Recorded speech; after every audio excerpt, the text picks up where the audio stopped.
and I'm the founder and CEO of Ignited Thinkers, a nonprofit organization I founded in the 8th grade to spread space education to all students.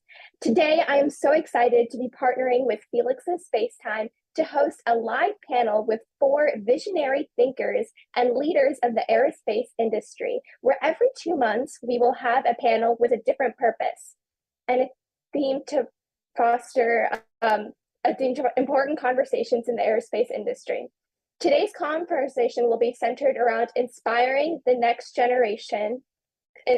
Today's conversation will be centered around inspiring the next generation of the aerospace workforce, empowering young students to pursue a career in aerospace organization. Today, Felix and I are incredibly honored to be joined by 4 special panelists: Poppy Northcutt, Jared Issacmann, Christina Korp, and Felix Schlang.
Yes, so our first question is for Christina and Felix.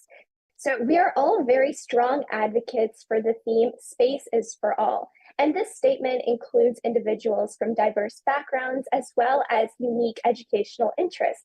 So I'm curious, given both of your non-STEM backgrounds, could you share the importance of having every skill in the aerospace industry and why we need these unique educational backgrounds in the sector? Maybe Christina, you could start us off. Sorry, I muted myself. I know better than that. Thank you. So I think one of the most valuable perspectives, especially from someone like me, I always loved space and I was fascinated by space. My grandma was always into astronomy, but I didn't really know a lot about space. And when I came in as an entertainment person, I felt like I had a whole fresh new perspective that a lot of the people who are deep in space sometimes take for granted.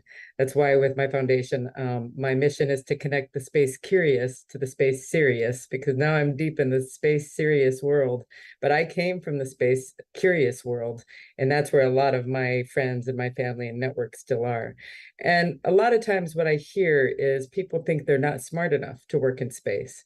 And I think that that's a big barrier, and that's another topic you have in there. But the thing that I think is valuable to bring new people from outside of space is just new ways of thinking, kind of out of the box thinking, and bringing different skill sets from every walk of life. And I think, I know all of us share this, where we want to inspire people to understand that every job that you do on Earth, you need in space. And so, trying to get people to really believe that and see that there's a place for them.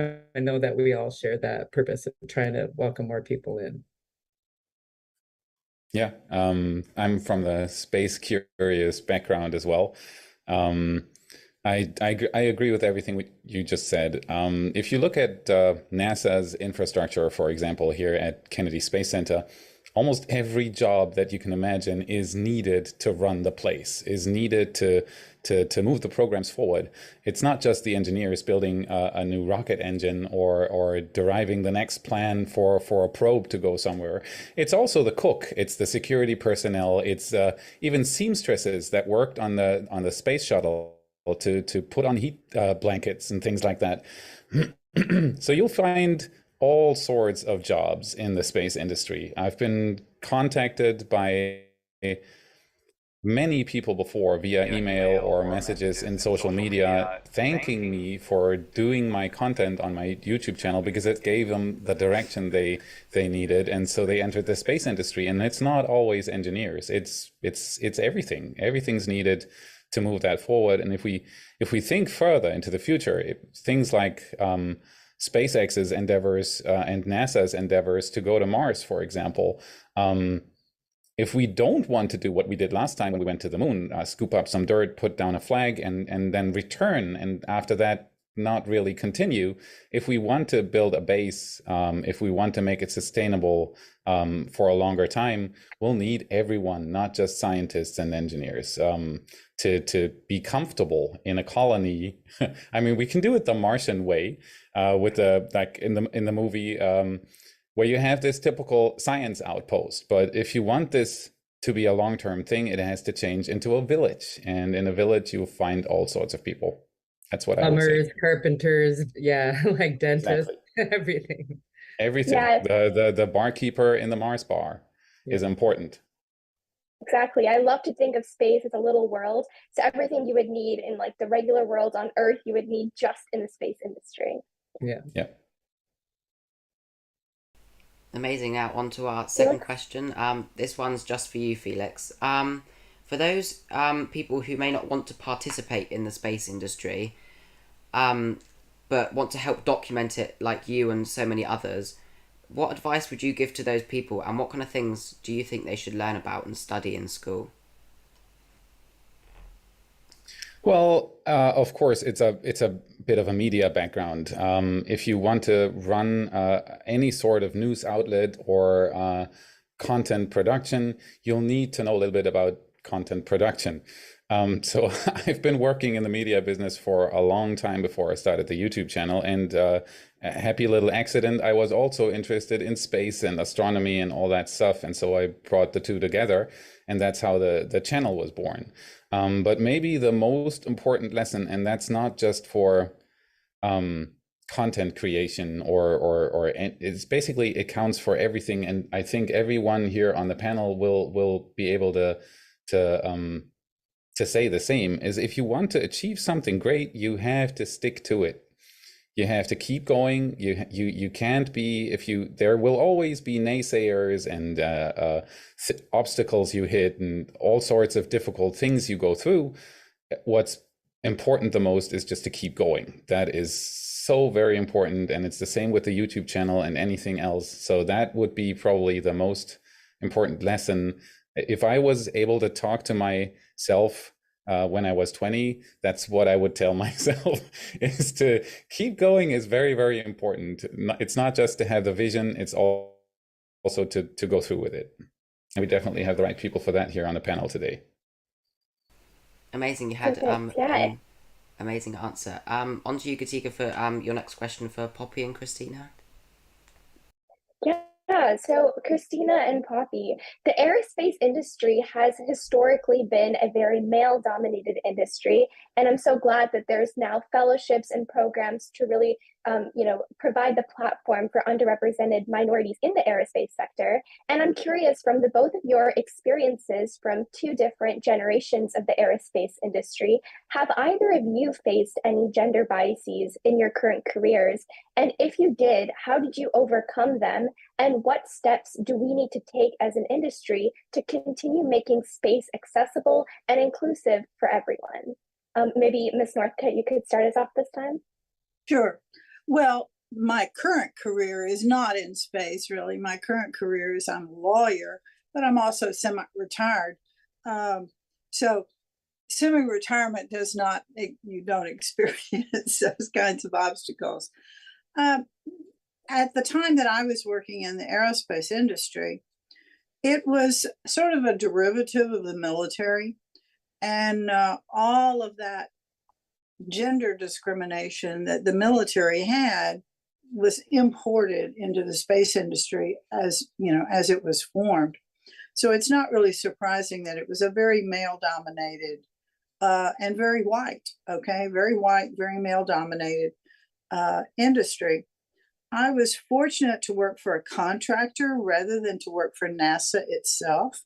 And that's sort of a sad thing to say, but the truth of the matter is that I think the contractors at the time I was there, which was in the mid to late 60s into the 70s, that the contractors were often a lot less rigid and militarized, so to speak, than NASA itself. The discrimination that women faced was also a societal one. It went everywhere, okay? It was an ocean, a sea of sexism for women in the United States and I think across the world. So, you know, the expectation for women was that they were not going to go into anything like this. And job discrimination, they had men only job postings in the newspaper, women only. There was complete stereotyping about the jobs that you could even interview for, really. So it's a vastly different world. You know, the obstacles were really significant. But you did it anyway. I mean, you know, it's inspiring to me. So I fell into this, like I said, I was a media person. I was a singer for a long time. And this was not the plan for my life to work in space. I was a musician. I came from a family band, like the real life Partridge Family, and then ended up going to Los Angeles to pursue my rock star dreams. And I got to do a lot of really cool things in music and produced concert specials for PBS, and I was featured in them. And that was my life before astronauts.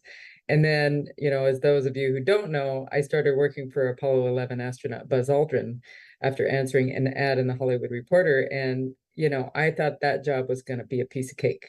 And I did not know what I was getting myself into. And now almost 15 years later, I'm a space veteran. Now, the thing is I was often, again, the only woman in the room.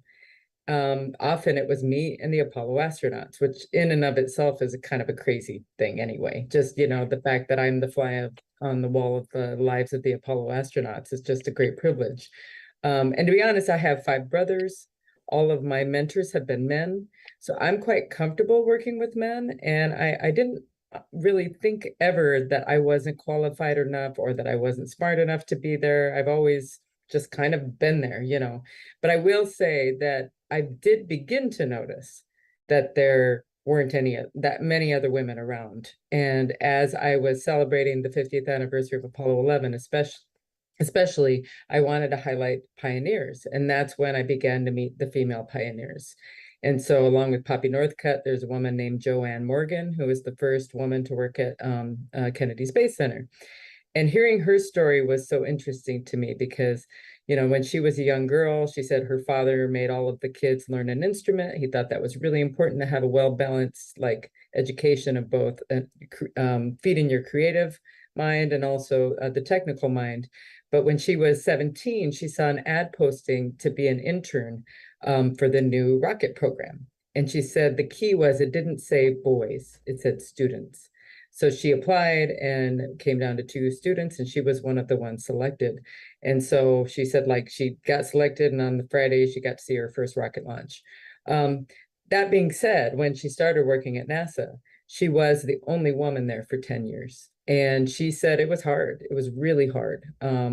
She tried really hard to fit in. And, you know, Poppy did a lot of interviews back when she was at TRW. And Joanne didn't want to do them because she said she had worked so hard to fit in. And the guys were tough on her. She said they would come into that firing room and they would slap her on the back. Like, they would do lots of things to try to intimidate her to want to quit. And she said, so she just did what she could to stay there. And she didn't want to rock the boat. So when NASA and others wanted to interview her as the first woman in mission control, in the launch control at Kennedy Space Center, she didn't want to do it because she didn't want it to seem like she thought she was special or that she was, you know, she didn't want to stick out. But then in the 70s, she finally did an interview, I think in 1972, and she said she got thousands of letters from little girls, especially in middle school, who said, wow, I didn't know you could be an engineer as a woman. And she said she realized she made a mistake Like she should have done what Poppy did, because she could have inspired more girls sooner to see that there was a possibility for them. And so she's been an advocate for, and still is to this day, to try to encourage more women and girls to go into engineering, because she said even when she was in college, going down the path of being an engineer, even the counselors would say, oh, you need to just go get married, young lady, just go get married and have a family. She said, there wasn't a lot of encouragement. So, I mean, that is changing. Obviously, now everybody's committed to STEM education and all of that. And I think that, people are committed to breaking down those barriers, but there's so many things that have to change. There are too much to go into this panel, but the other part of it is a lot of women stop themselves from going for these jobs too, because they think they have to be perfect to work in the space business. And I'm always telling them, you don't have to be. I know lots of people who work in space. You don't have to be you don't have to be a genius. You have to have the willingness, like you're saying, don't give up, being willing to try, being willing to fail, being willing to, do whatever. That's just human nature and life. And so, I don't have a lot of people who've told me I can't do it. Or if they do, I guess I just don't pay attention to them and I do it anyway. And I think that that's a mindset that a lot of people share in space, that if one way doesn't work, then you find another way, and then you find another way. And so, and I think that someone like Poppy, who's an inspiration to all of us, being able to see someone like her, and that's the key. Seeing more women and girls, more people from diverse backgrounds is the key too, to getting people to see, wow, that person looks like me. Maybe I could work in space. So, that's what I'm really committed to trying to help show, is the representation in a very broad form. Yeah, both of you mentioned very powerful words. I always hear, you can't be what you don't see. And I think with commercialization in space, we're starting to provide opportunities for a lot of different people from different backgrounds to go to space. And I know the first Egyptian woman just went to space. And I think we're starting to see that representation. And a lot of students and adults are starting to see that space truly is for everyone. So thank you. This next question is for you, Jared. As someone who has experienced the overview effect, how would you describe that in the most detail? And do you think that if people who are not interested in space and the space industry, then if they experience that overview effect, do you think they would be inspired by that and want to participate in the industry and be inspired by space? So lots of good questions there. So first I'd say, look, looking back at Earth from space, it doesn't look a whole lot different than some of the incredible high resolution pictures and video that we have available to us. I'd say where there's differences is you can just kind of feel the energy coming off Earth. Like the light is more intense than anything a camera, can really capture. I've said it before, like I have no doubt in the early days of the space program that the first time, human eyes looked at Earth from that vantage point, it was probably pretty powerful. I would say, look, in the last couple of decades when we've all had access to these pictures and videos, like I don't think you need to go to space to know that we shouldn't be fighting wars or destroying our climate. I think that's pretty obvious. So, I think some of the more, kind of recent commentary is just, almost like good talking points, if you will, versus, totally life-changing events, because you should just know some of these things before you probably get there. For me personally, the impact that it had was much more kind of outward looking. I saw the moon in an unexpected moment. And for me, that was, what are we doing? We need to get back there and beyond, because literally, at 600 kilometers above the Earth, we're talking about the distance between 2 or 3 states. We're all communicating right now at a farther distance than we were from the Earth. The universe is enormous. The solar system is enormous. How much of an impact do we want to get, and do we want to make, and what do we want to really try and find out there? Because right now we're not even scratching the surface. I mean, even to say like, what we've begun to explore as the tip of the iceberg would be like, a gross overstatement of reality. So now in terms of like, will the world be a better place if more people are exposed? People who are uninterested in space now, if they had a chance to see the Earth from that perspective, that change, find out. I mean, that's kind of the exciting thing right now. We've had the most progress in space innovation, I think, in the last couple of years with respect to cost, right? Like amazing things have been achieved over the last 60 years. But now, the cost to, accelerate mass to orbit have come down to such a low point. And it's just getting started too. I mean, with Starship coming online and pretty much every space industry, putting capital towards rapid reusability, we really don't know how, the world is going to change over the next couple decades.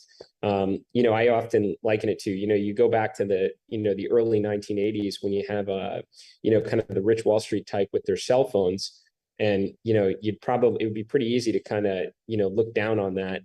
What an expense to benefit the few. Right. And can't even imagine like today, the way society has been changed when, virtually everyone has access to a cell phone. I mean, look, we're able to see right now, chaos because people can capture it on their phones and put it out for the world to see. And it creates outrage, and it makes the world a better place as like we're able to draw attention to things that shouldn't happen in society anymore. Right. Well, that's like the same thing now. I mean, 600 people or so have gone to orbit. What's the world going to be like when 600,000 people have an opportunity? Like, you can't even fathom that. And until we had rapid reusability and a trajectory like Starship is taking us down, you could never have imagined it. And now we're well on that path. So, I couldn't tell you like how people, in mass are going to be affected when they see the Earth like that. I just know that we're actually on a path to making it possible.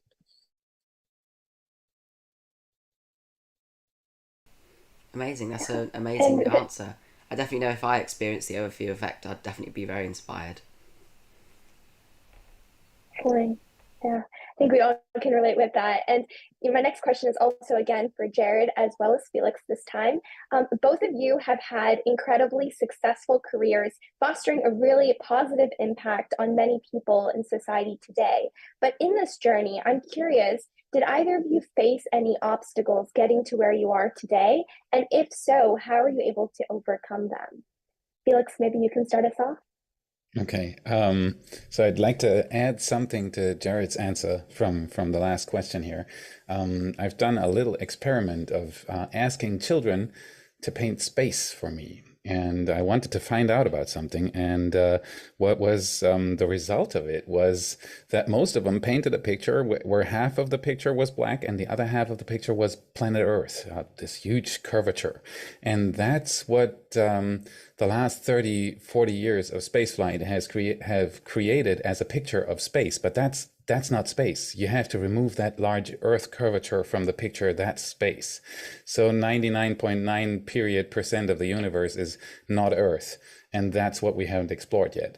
So great answer, Jared. Thank you very much. Very inspiring words. So now to the biggest obstacle that I've ever hit in my career would probably be myself. And maybe doubters. That's another big thing that I've always had to fight with. So if you have a great idea and you want to do it, stick with it. I said that earlier, and never let anyone tell you that you shouldn't. That is so super important. When I told my closest friends and family that I just quit my job and wanted to do a YouTube channel, I have 3 children, I have a family, and I had a good career in my job before. And everybody called me crazy, but I knew I wanted to do it. And so I stuck with it, and it worked. And luckily it worked. Otherwise, I would have had to enter my old career again, and my boss would have smiled all over the face if I would have approached him again half a year later, saying that I need my job back, because I told him too that I'm going to be a YouTuber. So naysayers, it's a big problem. It's probably something that everyone here on the panel can agree with, and that we all face in our lives at some points, especially if we have one of those special ideas that don't really fit into the system. If you tell that to others, many of them react negatively to it. And so you should just smile and take their opinion because it might be valuable for you in the future, but keep going. That is the most important thing. So my biggest obstacle was to keep going. That is, it's a constant fight against yourself because, yeah, it's a lot of work. That's for sure. Yeah. So I guess I would just start with, I mean, for sure, there's always tons of obstacles on like the journey of life that we're on right now. I would say kind of getting grounded in the fact that it takes a lot of luck along the way. You know, I was with the Inspiration 4 crew in Starbase, Texas, I guess last week. And I had a moment there where I was just reflecting on like how many things had from, you know, when I was 16 years old and started a company in my parents' basement. Like it had nothing. It was just it was opportunity. And it's like all the dominoes that had to fall perfectly from that point in time to me being kind of reunited with the Inspiration 4 crew after a mission to space. It was like, wow, if you think that's all within your control, that you execute perfectly every step of the way and those type of things will happen in life, it doesn't. There's a lot of luck that's along the way and the ball's got to bounce your way a bunch. And I think first being just kind of grounded in that reality just makes you a better person. It recognizes that a lot of people in the world, the ball did not bounce well for them. And putting a lot of your energy and time in kind of helping others becomes that much more important. It's why, St. Jude Children's Research Hospital was such an important part of Inspiration 4. And thanks, Felix, by the way, for making this this live cast, a part of that. So I think some of us going up luckier than others, kind of recognizing that takes us through a better path in life. It helps us get around obstacles that others might not be able to overcome, being a realist on that. And then I just think it makes you kind of a better person to help others on that same journey. The other thing, I guess, be like specific just about, kind of my career or whatnot. I think a lot of entrepreneurs, have a tendency to parlay success. Like you figure one thing out and you get it right and you're not happy there, but you want to try and do something bigger and grander. And the results and the impact that it can have is awesome. But the risks that you're taking along the way that it doesn't work out become more immense. And that creates like bigger problems and stressors along the way. Whenever I think about like whatever challenges I face when I try and take that next big leap, I can just look at what Elon's doing, right? I mean, the guy cracks the code on reusable rocket technology, landing rocket ships. I'd say call that a day. That's going to change the world forever, right? It's like, let's just roll that right into the next thing. Let's try and connect the world, through Starlinks. And then we can do that faster if we have starships. Let's take on something that only, a government effort during the Cold War was able to achieve. And we can maybe go to Mars along the way.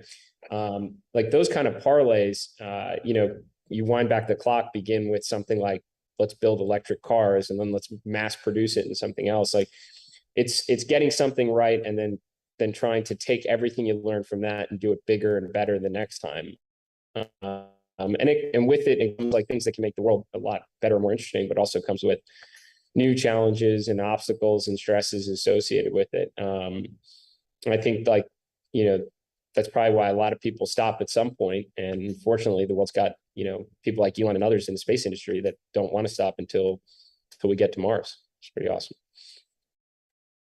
Yeah, those are really great, both great responses. I think the first of, always believe in yourself and the vision you have, but also trust in the process and to have that, thought of like, where did I start and all those pieces that happen to work together to where I am right now and thinking about the future, taking those lessons and doing something bigger and better with it. So yes, both very great lessons.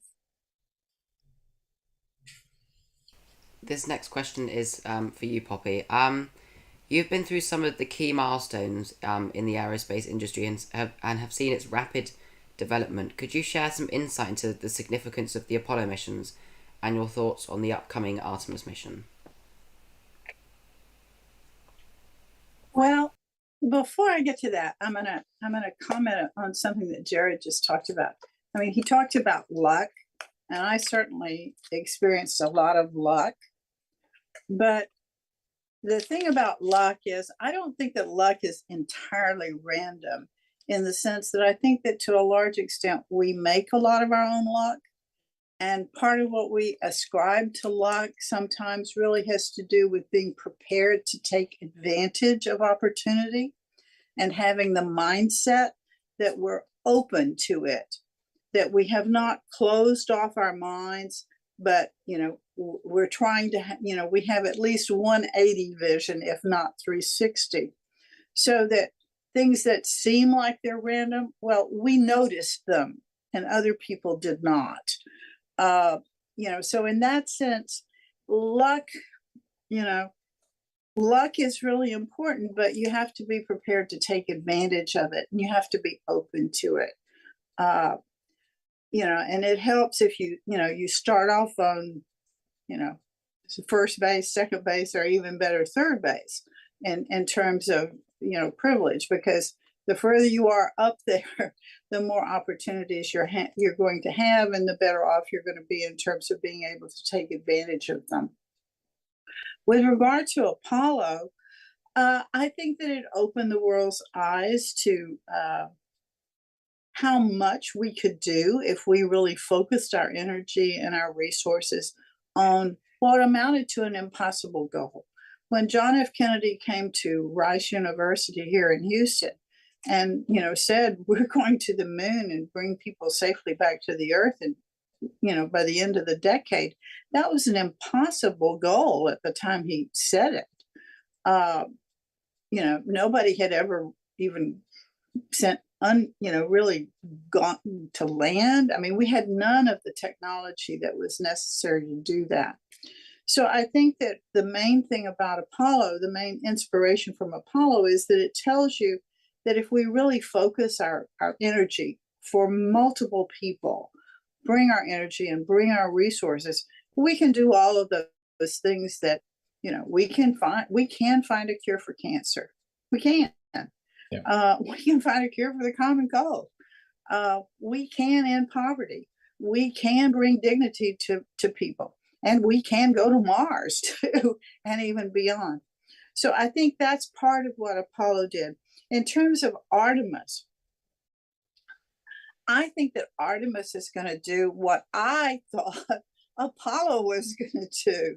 I mean, if they had flown out the rest of Apollo instead of terminating it early, we would have gone on and explored the moon. To me, it was the first stepping stone to Mars. In fact, I was already working on Mars development, you know, in terms of trajectory development.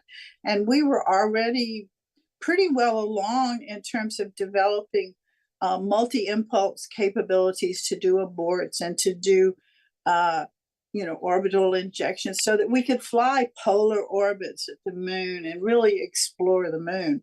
So, you know, I'm just thrilled to death about Artemis finally doing what we should have done 50 years ago. I'm just happy I'm alive to see it. Yep.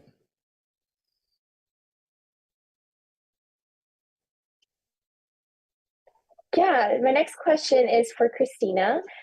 This is a topic we actually talked about a few times, but age is not a boundary to be involved in various aerospace initiatives taking place today, whether that be interning at NASA or a space company, or being involved in research, or even something non-STEM in the aerospace sector. So can you share some of the current opportunities for students and adults to start getting involved in the aerospace industry if they're interested right now here today? Yeah, I mean, first of all, space is not a hard sell. You know, everybody loves looking at the moon, looking at the stars. I think it's what we carry our dreams upon. And so, you know, regardless of who you are and how old you are, where you are in the world, what color you are, you know, it's something that we all share as humans. And I think that that's again, a really uniting factor. And I do lots of space art projects with Nicole Stott and Cyan, and I just did a big project in the Maldives, actually, and Nicole and I went, and then we did space art with kids every day. That is interesting to me because these Maldivian kids came over from an island where they struggled to even go from boat to boat. They don't even have enough transportation to go from boat to boat. But some of these kids, how much they knew about Mars, how much they knew about like some of the different planets was really inspiring to me, because that really just reminds me of like, no matter where you come from, it's something that we all share, this fascination and this wonder and what it means to us as humans. And there also too, by the way, we could see the Milky Way with our bare eyes. We did not need a telescope. It was just so amazing to see it. And I could take photos with my iPhone. So, that's a way I think I'm very passionate about encouraging young people, because, I came from a humble background of I'm in South Dakota as one of 10 children, very, very, we were quite poor. And I had big dreams to do big things, and now I get to travel the world with astronauts. But the reason you're talking about age and all of that, one thing that I'm excited about is when I start having people coming to me who are the near same age as me, saying, look, I worked in this business and other industry for a long time. It's too late. Is it too late for me? And I'm like, it's not too late for you. There are lots of jobs. We need your skills. And as a matter of fact, I'm going to mention my friend Jen, who works for Stoke Space now. Like 2.5 years ago, she came to me, said, I've always been fascinated about space, but I work in software development. Could I, I'd like to work in space. Could I do this? And I said, absolutely. We need you, as a matter of fact. And so now she's the head of marketing for a rocket company called Stoke. And so that's a perfect example of like trying to get people, the space curious again, and into the space serious world. The other part of that I want to say is, it's not just that we want to invite people in, we need people. We need everybody. I've had so many meetings with aerospace executives who say they go to high schools now to try to recruit people to come work in space, like for technician jobs and hands-on jobs. You don't need a college degree. They will train you, and they are trying to find ways to fill the workforce, because all of these things require a lot of people and a lot of expertise. And, as someone who's been like the witness to the Apollo era, I have literally met thousands and thousands of people, and I am not joking, of who worked on the lunar landers and who are so proud of the role that they played in building the bolt that held that component on the foot of the lunar lander. And that's why, for me, like you say, like Jared was saying, I produced the last 5 galas at Kennedy Space Center for Apollo 11. And after that, after the 50th anniversary, some people said to me, you're done. You have nothing else to prove. And I was like, no, I have a huge responsibility. I am the one who's witnessed this impact from this generation, and I need to pass that along. I need to do what I can to get young people to see that they can be part of something this important and have the pride in their work and come together in something really positive. And so I say that because I do think a lot of times, getting young people interested and showing them a pathway is a huge part of what I try to do. But I also want people like Felix, like me, who are interested to say, look, you can switch. It's not too late.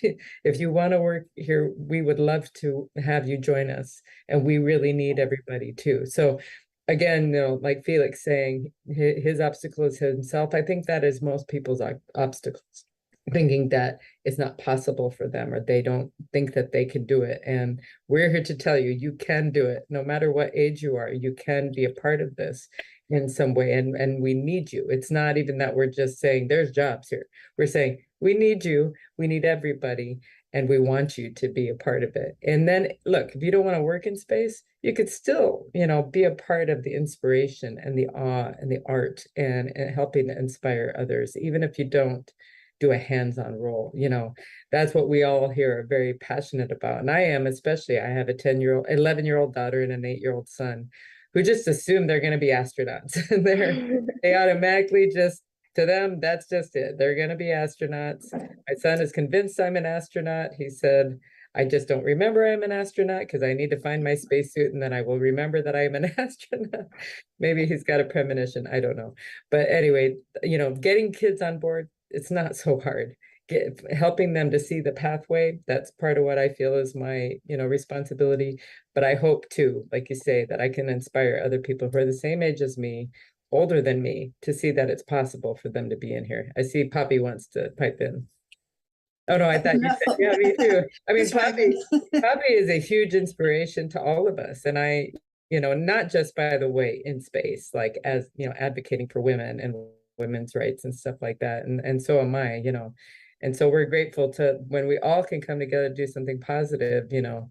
And actually, I want to touch it before I finish on what Jared said too. Like part of what Space for a Better World is about is trying to get people to understand how space is intertwined in our lives in so many incredible ways that a lot of people don't really understand is space.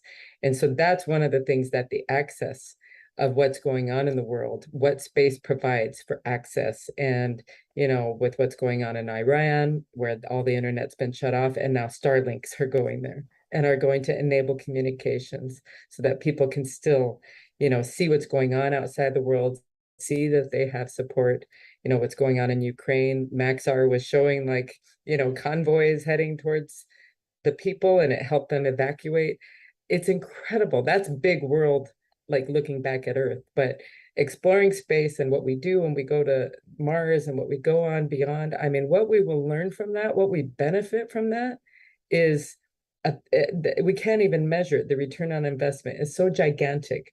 And I think it's just hard for people to wrap their heads around. But, you know, trying to get people to understand how important space is and how we all benefit from it already, and how we think it's, how I feel it's the key to saving our planet too.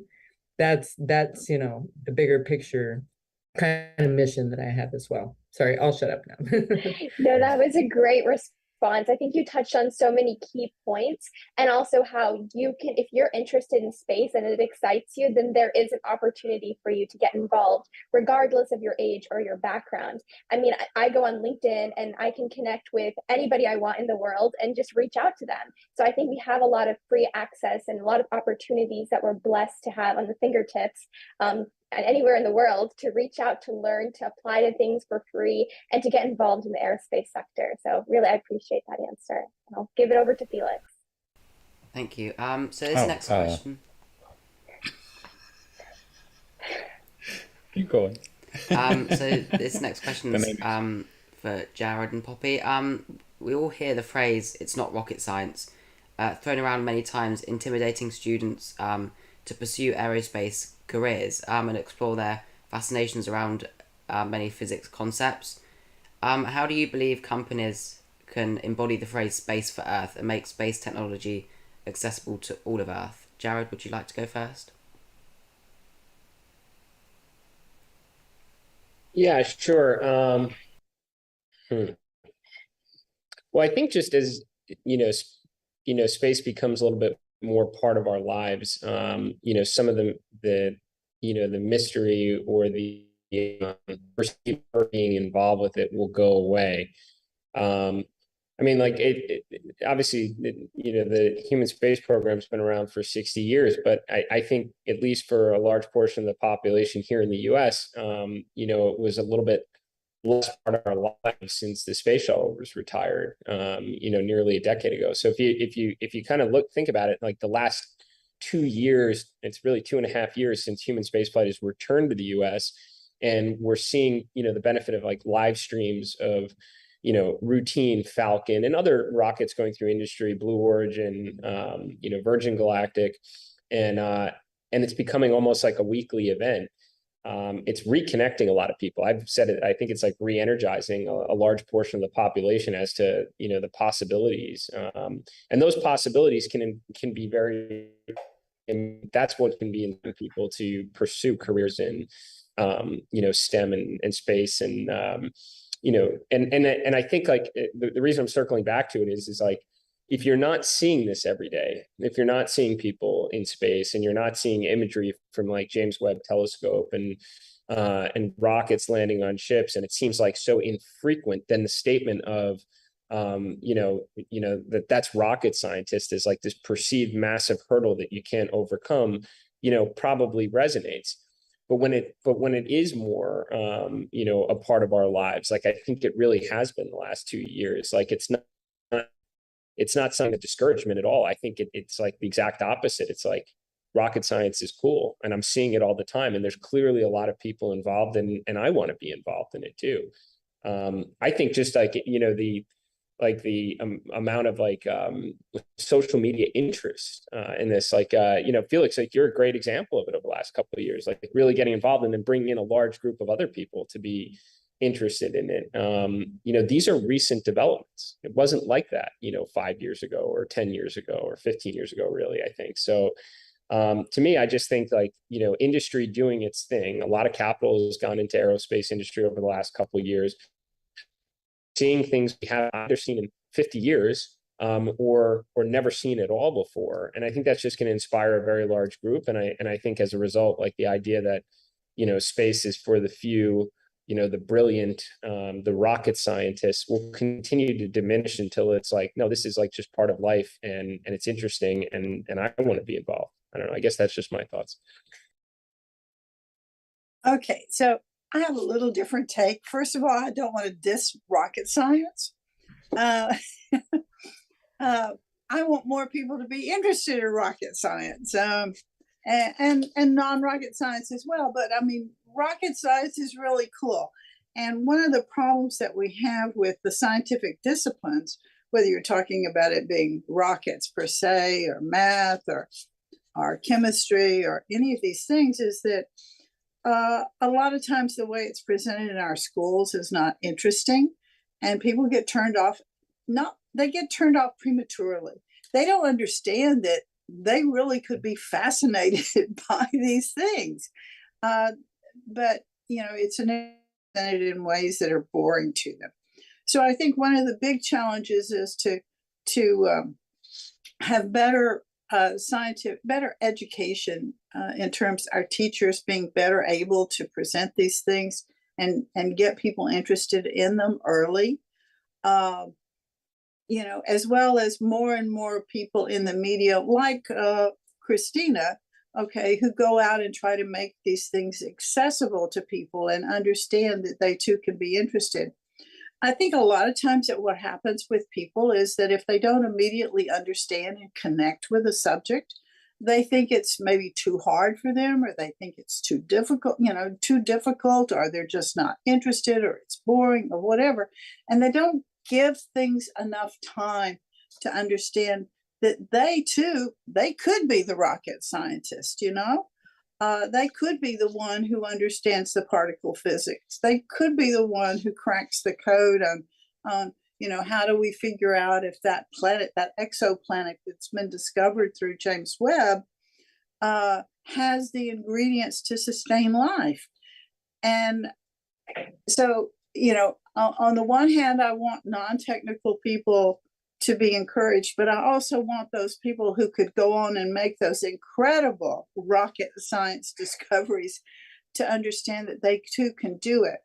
I read an article recently about a guy who said that he was math phobic, from his earliest point in life, and then after he was in his 60s, he decided he was going to try to understand calculus and all of these things that he thought were way beyond him. And as it turns out, he had a good mind for those things. He just never really gave it a chance. So, I think the challenge is twofold: to appreciate the skills of the people who are not of a scientific bent, but also to encourage people to explore the possibility that maybe they just don't know it yet.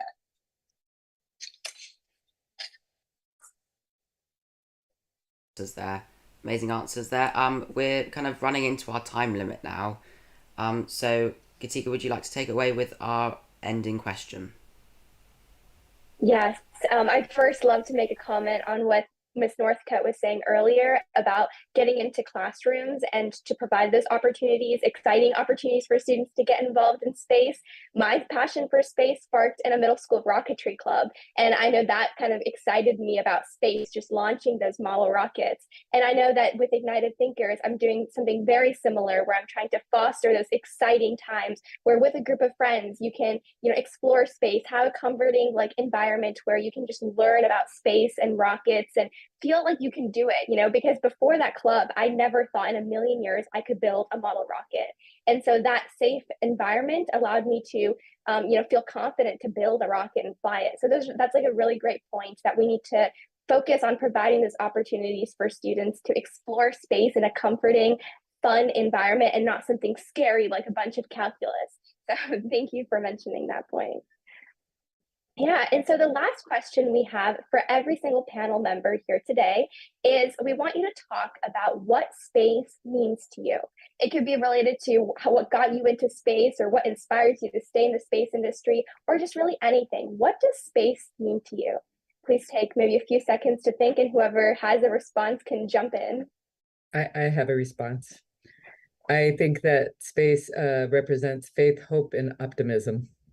I think, faith of like what the teams and the people who design it and everything that's involved with creating, say, like a rocket launch, the hope as that lifts off or what that's going to turn into and the optimism that we're going to get out of it. I think that that's a great encapsulation for me of what I think that space does for the world.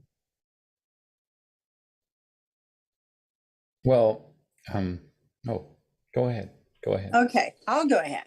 I think that if you're someone who has an inquiring mind, space is the place. Okay.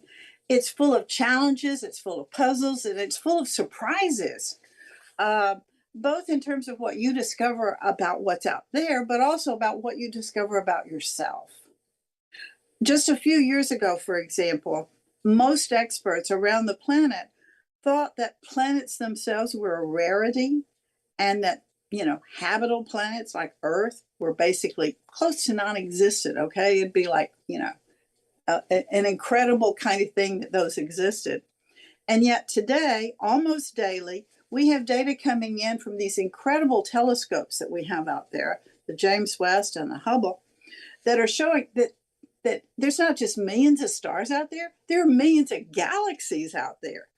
And planets are not a rarity. Planets are all over the place. They even have a name for them now called exoplanets. I think that's one of the most exciting things I've ever heard about.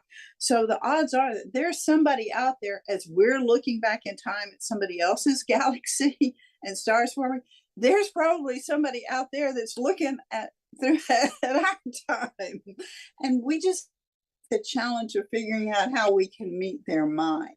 So that's what inspires me, is thinking about that incredible discovery and the surprises we haven't even imagined yet.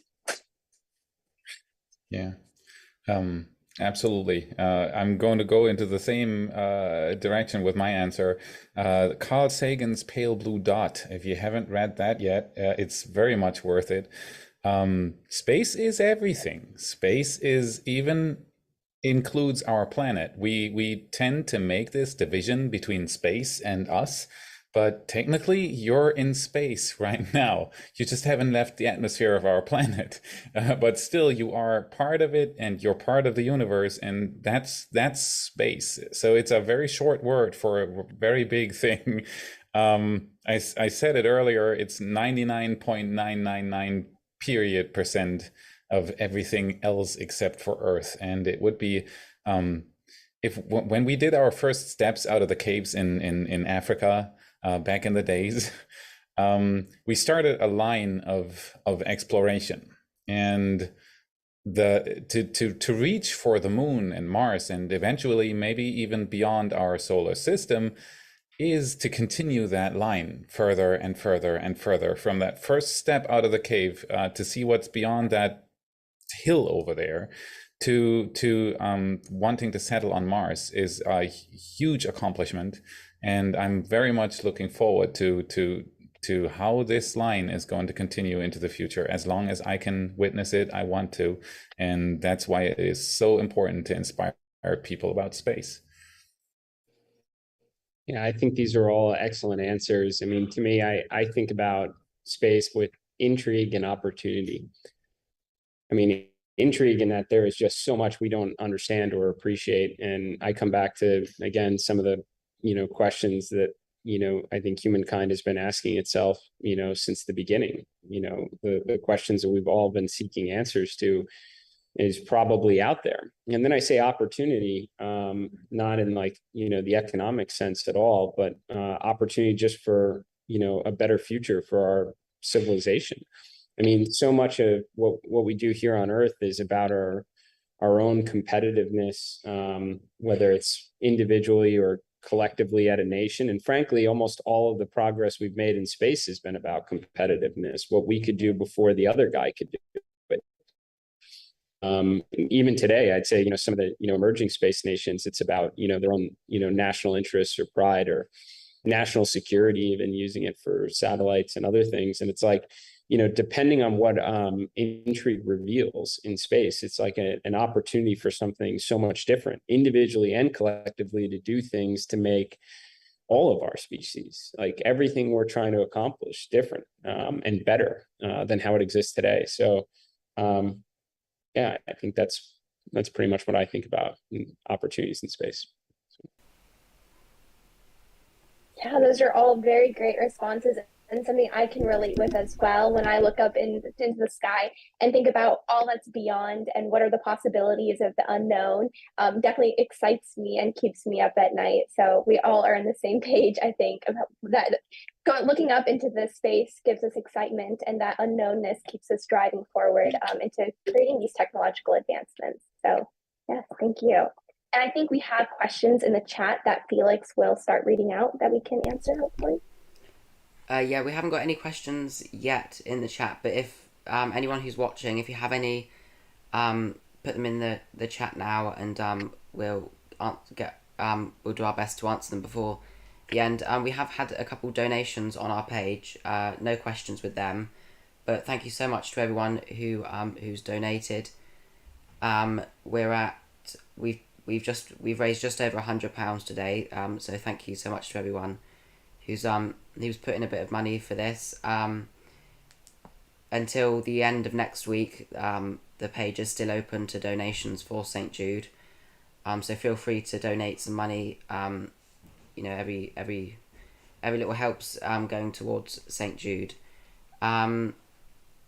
So we haven't got any questions in the chat, unfortunately, but thank you so much to everyone who's come on to watch today, and to all of you who've agreed to coming on here and answered some of these questions. Thank you so much. Gadika, have you got anything else to say? Yeah, I just want to thank all of the panel members here today for taking time to share your advice, kind of share your life story, as well as, ways to navigate this big aerospace sector. I know that I learned a lot from each and every one of your responses, and I'm looking forward to staying connected with all of you and continuing to make space more accessible for everyone. And you both are an inspiration to us. I want you to know how much you both inspire me. So thank you so much. Yep, same here. Yeah. Amazing. Well, thanks for inviting me. Yeah, no problem. It's always amazing to speak to everyone. Okay, ended it from my end, so we're good. Amazing. Thank you so much, everyone, for coming on here. Thanks for having us, Felix. Really appreciate it. Thank you. Thank you. I'll share to